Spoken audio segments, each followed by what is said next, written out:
চীনা পণ্যে অতিরিক্ত 50% শুল্ক আরোপের হুঁশিয়ারি ট্রাম্পের, বিশ্বে বাণিজ্য যুদ্ধের শঙ্কা বিশ্লেষকদের। বৈশাখী উৎসব ঘিরে সেজেছে রাঙামাটি, চলছে 7 দিনের বিজু মেলা, নিজস্ব সংস্কৃতির বিকাশ ও চর্চায় পাহাড়িরা। দেখছিলেন ক্রাউন সিমেন্ট সংবাদ শিরোনাম, এবার বিস্তারিত। যুক্তরাষ্ট্রে আমদানি করা চীনা পণ্যের উপর অতিরিক্ত 50% শুল্ক আরোপের হুঁশিয়ারি দিয়েছেন প্রেসিডেন্ট ডোনাল্ড ট্রাম্প। বলেন, চীন যদি 34% পাল্টা শুল্ক প্রত্যাহার না করে তবে তাদের উপর নতুন এই শুল্ক আরোপ করা হবে। সোমবার সামাজিক যোগাযোগ মাধ্যমে দেয়া এক পোস্টে ট্রাম্প চীনকে একদিন সময় বেঁধে দিয়েছেন।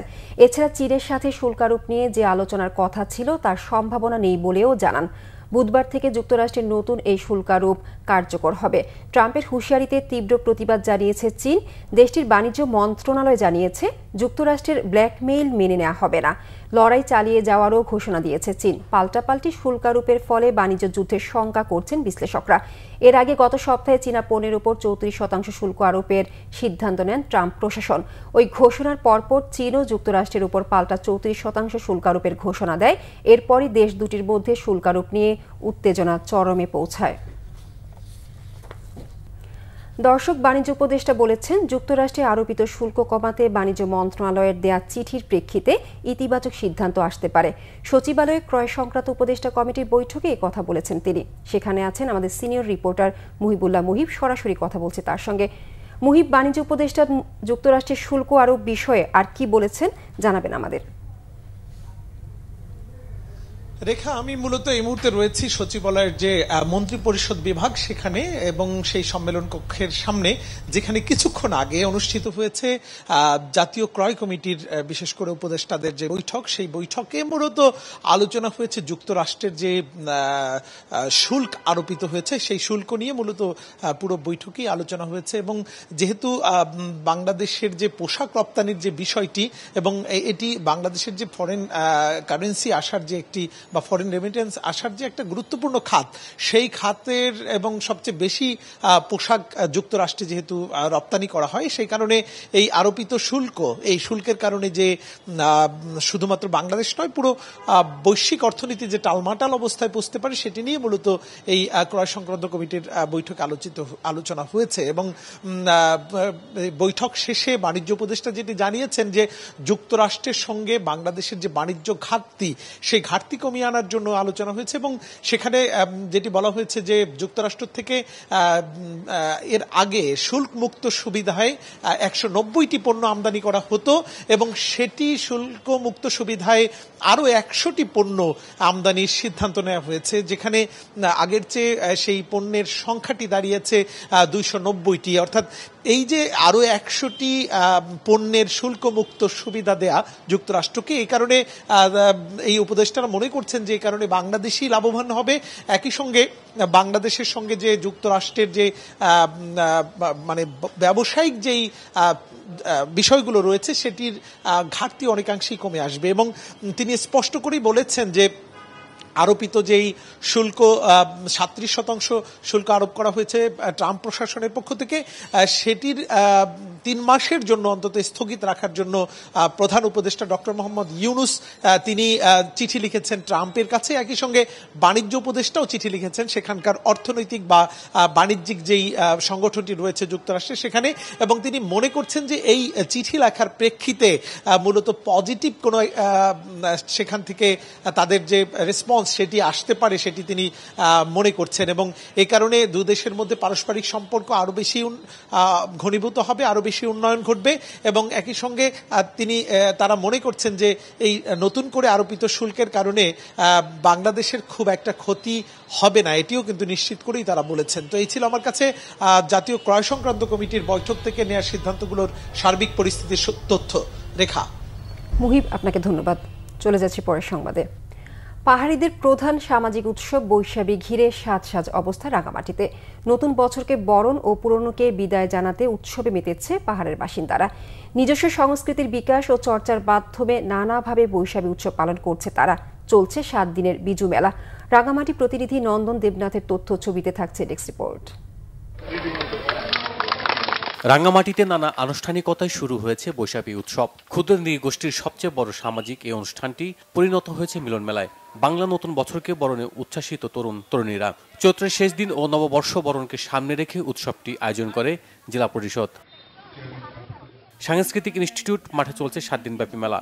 রয়েছে নাটক, ঐতিহ্যবাহী পিঠা উৎসব, শিশুদের চিত্রাঙ্কন প্রতিযোগিতা সহ আকর্ষণীয় সব খেলাধুলা।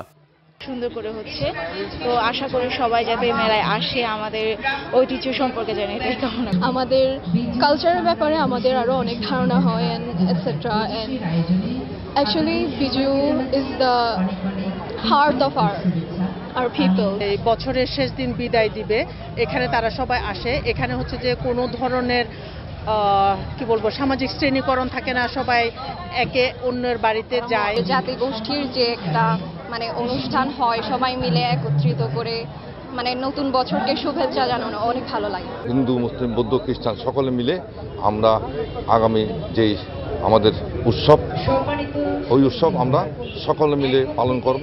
এই মেলার মাধ্যমে এটা প্রমাণ হতে চাই যে পার্বত্য রাঙ্গামাটি সকল সম্প্রদায়ের একটা সম্প্রীতি সহ। উৎসব নির্বিঘ্ন করতে নিরাপত্তা জোরদার করেছে প্রশাসন।